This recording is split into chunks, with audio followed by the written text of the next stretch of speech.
Most people don't know what's holding them back, but you do because you listen to me, Sam, your self-care guru and journal junkie. Welcome to Journal Entries, your safe place where you can tune in weekly to get tips, tricks, and journal prompts to uncover your feelings, gain clarity, and make your move. Hello, hello, hello. Welcome to this week's journal entry. I woke up today feeling like a head cold was coming on. I feel congested and I don't feel great, but I am very excited to share with you what I'm going to share today because it is vulnerable and personal. And at first, I thought it was something that just I felt and went through, but after journaling about it and talking to a few friends, I realized that probably almost all moms can relate on some level. Before I get into the juicy parts, I want to first just put some maybe disclaimers up front. I saw a post on Instagram that said how there are a lot of moms, myself included, by the way, I do this constantly. There are a lot of moms out there that use the words but or and that doesn't mean. Some examples are this. My kid was up all night and I didn't get an ounce of sleep, but that doesn't mean that I don't love the title of mom. Or I made a great dinner for my kid and he threw it all over the floor, but I'm so grateful to be able to feed my kid. Or the kids were arguing with each other and I contemplated shaving my head for about 10 minutes yesterday, but man, I just love being a mom. You know what I mean? It's like by adding in those statements, I know that it is dismissing the actual feeling that we have by trying to appease the judgment from other people, but also the judgment from ourselves. I feel guilty for complaining about my kid or how hard it is to be a mom, because I know that I am grateful, that I do have so much support. But when we say those things at the same time, it takes away almost like the validity of the emotion, the validity of what you are going through. And so in my journal entry that I'm going to share with you, I allowed myself to accept these things. I accepted that I love my son with all my heart.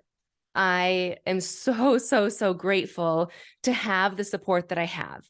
I am grateful for the health. I love my life. I love being a mom. I am happy. I am all of these things. Okay.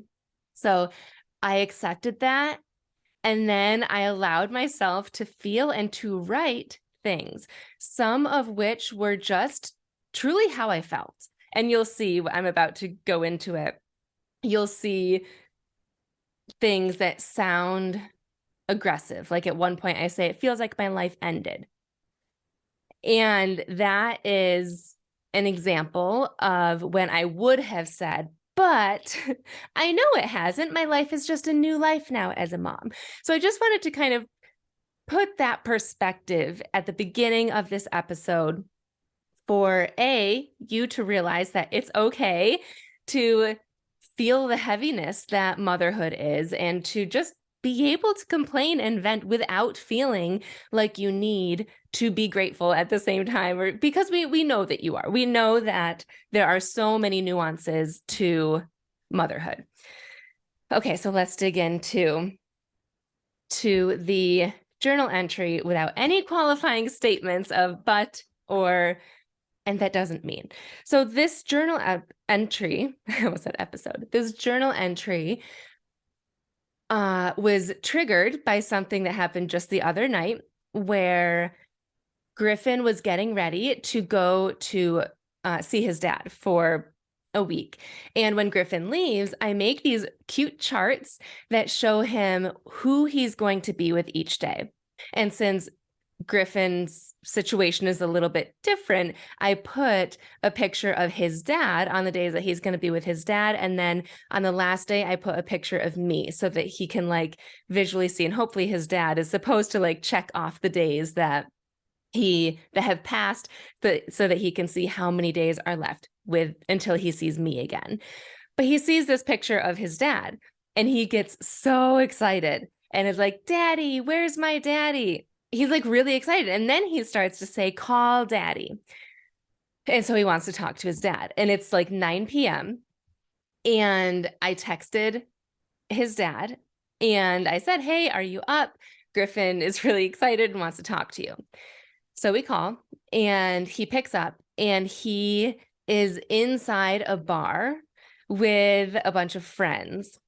And I'm not looking at the phone because I'm like facing it towards Griffin, but I hear the conversation and I hear my ex like introducing Griffin to his friends and all this stuff. When we hung up, that's when the feelings started. That's when I felt a few things. I felt like my ex still gets to live his life as he wants, right? He was out at a bar. What night was this? Thursday night? He was out at a bar Thursday night, just doing his thing, hanging out with friends. Whereas I am now, like, I don't remember the last time that I went out that wasn't on a work trip where I could just do that. And my nights are bedtime routine with a kid who doesn't like falling asleep. And now he's coming outside of the bedroom and it just feels like he gets to live his life where my life ended.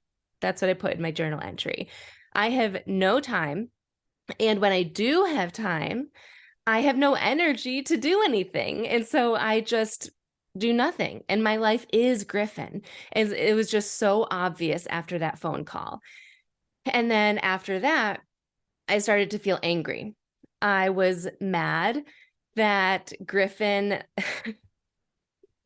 this sounds bad, but again, just going to put it out there. I was mad that Griffin loves his dad and is excited to see him, but Griffin has no idea that his dad hasn't chosen to be in his life. When he asks, "Where's daddy?" and I say he doesn't live here, it's because he chose to move away and leave you.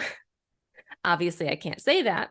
I just want Griffin to see that he isn't here and doesn't show up. I do. That was one of my paragraphs. So that's how I was feeling. And I went to bed that night feeling that. But I did ask myself, is that true? Is there an underlying feeling, or is it really just about his dad not showing up and all that I do to show up? And that's when I realized that it's not just me wanting to realize that his dad doesn't show up for him, but I felt that by Griffin being so excited to see his dad and to talk to his dad, it invalidated all that I do. And basically, I was seeking validation from my 2-year-old, which felt silly at the time, but also very real, right? Like I do so much. I think I shared in one of the episodes that responsibility is like, I have so much responsibility. And that's what gets to me a lot of the time. And so for some reason, by my 2-year-old not being able to understand all that I do and the zero that his dad does, except for provide financially, I was upset at that. So that's where I stopped. That's where I fell asleep. And the next morning I woke up and I was like, all right, kind of worked through that, right? Like I understand what I was feeling and why I was feeling it. But then I started talking to my friend Lauren, and it just came up all over again. And I was like, this is a thing. Like, I need to journal about this. But I didn't know how, because I felt like I vented and I got it all out. I was like, I don't know where to go next. And this is where I literally printed off my breakthrough blueprint. If you're watching the YouTube recording of this, I'm holding it up right now. And this is the blueprint that I created, that when I sat down to really think about how I journal, I used to just think I just wrote stuff I wrote on pages, but there is a sequence in which I prompt myself to get to a place of understanding or closure or healing or action that feels good. I rarely end a journal entry feeling like, meh, nothing really came of that, because I follow this blueprint, especially if I'm having a big emotion or there's something big going on in my life. This blueprint is what gets me through it. And it might take a few journal entries, but I had printed this blueprint off and I just started going through it. And so the first step is awareness of how you're feeling. I nailed that, right? I already know how I'm feeling. Second is meaning. It's starting to understand the meaning, which is what I had identified through just my thought process. And then I did journal it out of the meaning, where I thought that I wanted Griffin to just understand that I show up, that his dad doesn't. But then the next step is curiosity. It's where you get curious around the truths of your beliefs. And so in my journal entry, I said, is it true? Is it true that Griffin doesn't realize all that I do? And I said, maybe, because he's freaking 2 years old. But someday he will see how I show up. Also, his excitement for his dad is 100% separate from his love for me. You guys, I just got chills when saying that, because it's obvious saying that, but I truly did not feel that or think that until I just started journaling it. And that's when it bubbled out. It didn't occur to me that his love for everyone in his life, but his dad, is separate from me, until I asked myself that question. And so slowing down enough mentally and in my journal to ask, is this true? That allowed me to have that revelation of his excitement. It's great. It's a great thing for him to have for his dad, and it's separate from me. I was making his excitement mean that he didn't love me or wasn't excited to be living with me, and that's not true. Furthermore, I don't want Griffin to feel like he has to hide his emotions about his dad because of how I will feel. That was a really big revelation. I don't think that Griffin picked up on my emotions that night of the phone call, but I don't want my emotions to ever get the best of me, that it spills over into him. Like, this is a me thing, and I want Griffin to be able to talk to me about anything, including his dad, without fearing or worrying about how it will make me feel. So then I asked, the next section, or the next prompt, is getting clarity. It's questioning what you actually want. So I said, what I want. What I thought I wanted at the beginning of this journal entry was for Griffin to be aware of his dad not showing up. But that's not it. I want to feel so sure, confident, proud of what I do and the relationship that Griffin and I have, that I'm unfazed by interactions with his dad. So that's like a complete shift, a complete reframe. I was so focused on his dad and like how that made me feel and what that meant about me as a mom. And through journaling, and we're not even to the last part of it, but through journaling, I realized that the feelings were valid, but that's not what I actually want. What I want is to strengthen my belief in my relationship with my son, and to just be accepting of the relationship that Griffin has with his dad. Again, saying it now, I'm like, well, duh, that's a great thing. But in the moment, it was so hard to see that. It took journaling and slowing down and physically writing to be able to understand that. And then the last step of my blueprint is action. So this is where you start to turn what it is that you want into micro steps of what you can do, or ideas, anything that gets you into action, so that you're shifting either what you do or what you think, how you feel, those sorts of things. So the action that I thought of was just mantras. And I came up with a few. I wrote, Griffin's feelings towards his dad have nothing to do with me, as we've covered. It's not Griffin's responsibility to notice responsibility at the age of 2. It's his job to feel and to notice love, which he always feels with me. I'm choosing this life. And I also wrote that I show my love through quality time, and that Griffin and I have such a close bond that's unbreakable. And I wrote an action is just to repeat those while anytime that I'm triggered, but even when I'm not triggered. So repeating these when Griffin is FaceTiming his dad, when Griffin shares stories about his dad or looks at photos, etc. I think that a lot of moms can relate to this because even though I am divorced and dealing with co-parenting, I know that even marriages have unequal balances of duties and responsibilities, and different parents show up in different ways. And so even if you're in a happy marriage, you might feel some of this, some of what I've shared. And so going through this blueprint could help you. And the blueprint, I went through the